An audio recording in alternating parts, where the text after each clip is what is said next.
It dawns on me time and time again that the images which appear in your mind come to fruition. The images that appear inside of your mind, which you see to yourself privately, come to fruition. Why is that? Well, if you've ever had a conversation with someone, you'll know that when they say something and then you respond back, that comes almost immediately. It's a flash of your mind. And isn't that interesting? Because sometimes when we read something, if you think back to a time when you read something, you'll remember that if it was a question or something difficult, you read it and then you had to process a response. And let's use an exam, the example of an exam. If you did an exam, you will have written a response carefully regarding the question. So why don't we apply the same logic to a conversation? Why does it come naturally like a flash? Well, the answer is partly if you ever answer something immediately, you've already made your mind up. Your mind is set on that, which is why you can reply immediately. That's also why cues exist. And you can learn very simple conversational cues such as thank you, goodbye, how are you doing, which the Americans take too seriously from Brits, because when we ask how are you doing, we're not necessarily asking you about your feelings directly. It's just a way to say hello, a form of greeting. So we have these responses usually mapped out and planned out.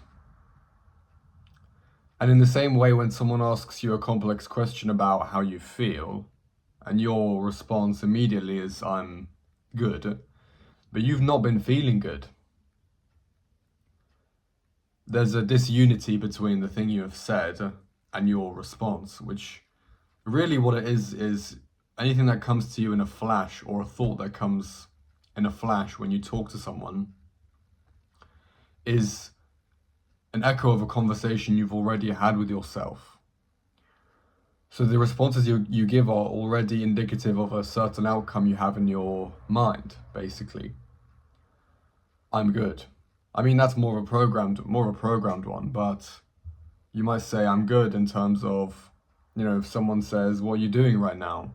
And you have a certain reply saying, I'm working at this job.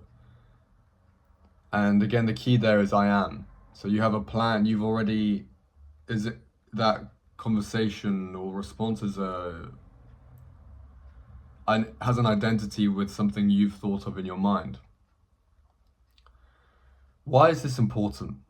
Why is the conversational attitude we have very important?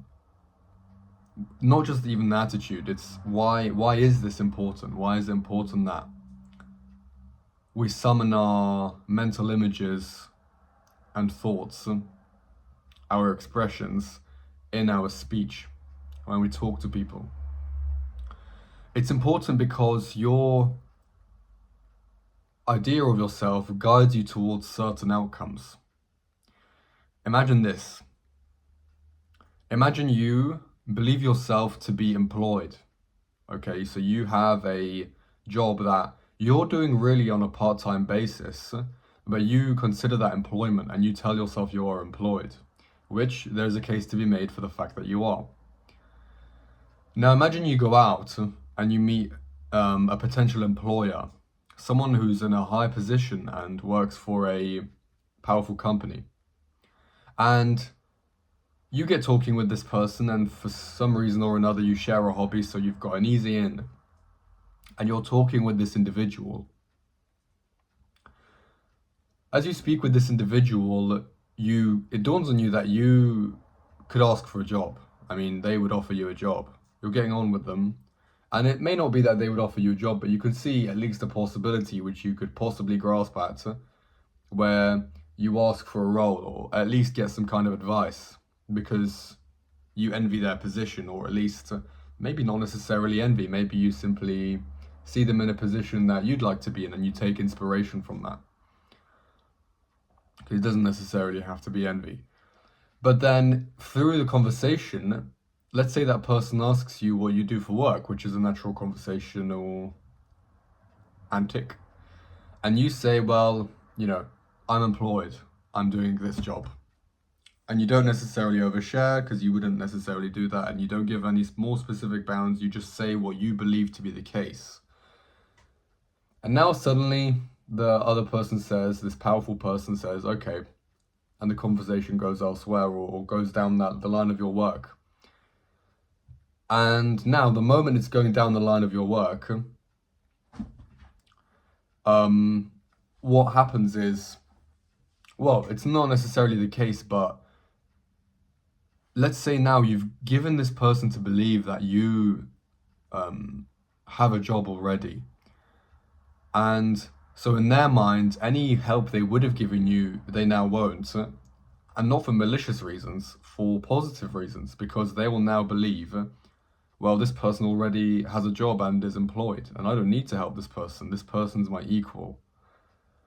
And so you precluded the possibility of being a student, you could say, or being in a lower position, which, for better or for worse, let's say you wanted the job, opportunity, or advice, you've shot yourself in the foot. You don't necessarily want to be this person's equal, but you've presented yourself as being one. This is just an example. And how's that happened? Because you gave yourself a narrative of, I'm employed and I've got this certain job. And you didn't even know it, but it's come out in the conversation, and in the outcome of the conversation, it's countered your own desire to have a higher job or be working more hours, because you've considered yourself to be a certain way, and you've closed your mind without even knowing it. So that's why the visualizations you have are very important, because if you have a mental image or a concept of yourself or a self-description, that always comes out later in conversation. And the image you have in your mind, you will be steering reality towards that completely unconsciously, okay? If you want someone, for example, to be your girlfriend, or you want someone to be your friend, or you want anything to happen really, and you acknowledge it in your mind, then you inadvertently steer yourself towards the outcome. Okay, you don't cross your own thoughts, you don't cross your own mind's projections unless you're aware of them and steer away deliberately. Okay, so in a sense, I'm talking about managing your dreams. And again, this stems from Neville Goddard's work, and it's not just him. I mean, he's got a book called Mental Diets, and it's just in general this principle of how visualization, if you allow something to unconsciously dominate you and you do not steer clear of it, then you're heading towards that outcome.